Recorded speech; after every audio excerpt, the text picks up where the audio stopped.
What about all the other businesses out there that are struggling, that employ more than 60% of all Americans? There is an organization fighting for them. It's the Job Creators Network, and we are delighted to have with us their Chief Communications Officer, Elaine Parker. Welcome back to America First.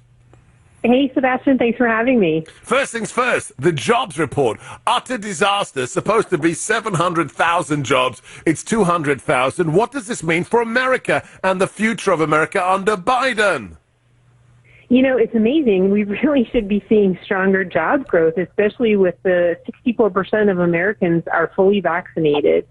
But, you know, there's been a lot of headwinds coming out of this administration. And one of the biggest headwinds, Sebastian, has been the overly generous unemployment benefits and simply paying people to stay home. Right. We literally have a nationwide worker shortage. We have 10.1 million job openings. It's an all-time record. It's crazy.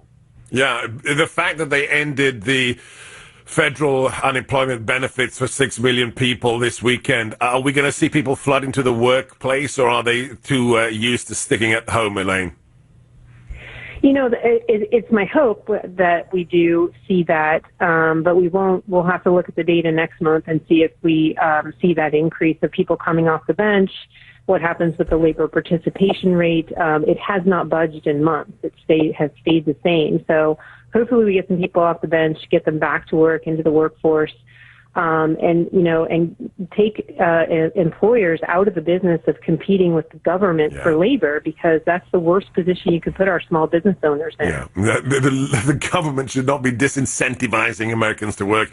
Talk to us about this phrase you've coined at the Job Creators Network of the Biden pay cut. What is that, Elaine?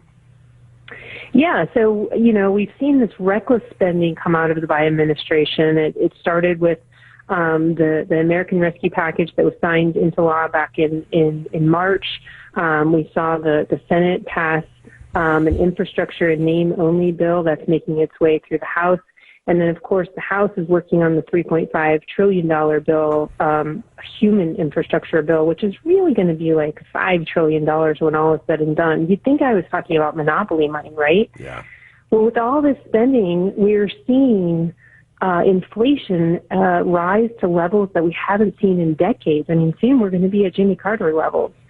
But the reality is our wage increases are not keeping up. So it's an effective pay cut to ordinary Americans when the cost of goods are rising faster than their paychecks are. So when you got groceries going up and you've got gas that's gone up more than 50% since Biden took office, people's paychecks are smaller because things cost more.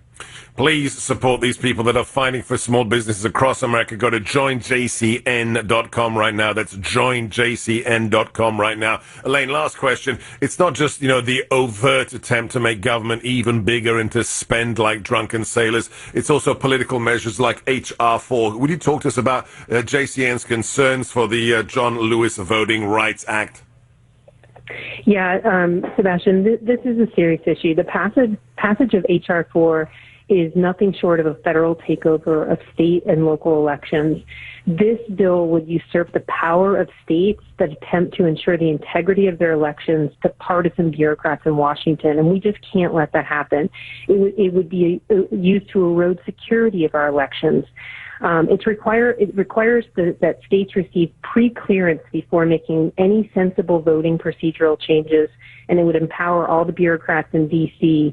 at the expense of local people on the ground who currently have run our elections, because they're handled at the state level, as you know. And so we have to push back on this, and we have to fight it, because it is simply a federal takeover of our elections. Last question to Elaine Parker of the Job Creators Network. What do you say to those who say, I work for a small business, I own a small business, but I can't get involved in politics and it doesn't make any difference? Why should they go right now to joinjcn.com? Well, Job Creators Network advocates for small businesses, so we amplify their voice, and we actually fight for pro-growth policies for small businesses, because they don't have floors of lobbyists and lawyers to fight for them in Washington. So that's our job. That's what we do for small businesses, so they can do what they do best, and that's run their business, grow their business, and give back to their community. Such a simple answer. Such a great answer. The big guys, the globalists, the multinationals, they all have their lobbying firms working on Capitol Hill for their interests. But what about the heart of America, the people that make America tick? They need representation too. Join the team today. Go to joinjcn.com right now. That's joinjcn.com right now. Thank you, Elaine Parker.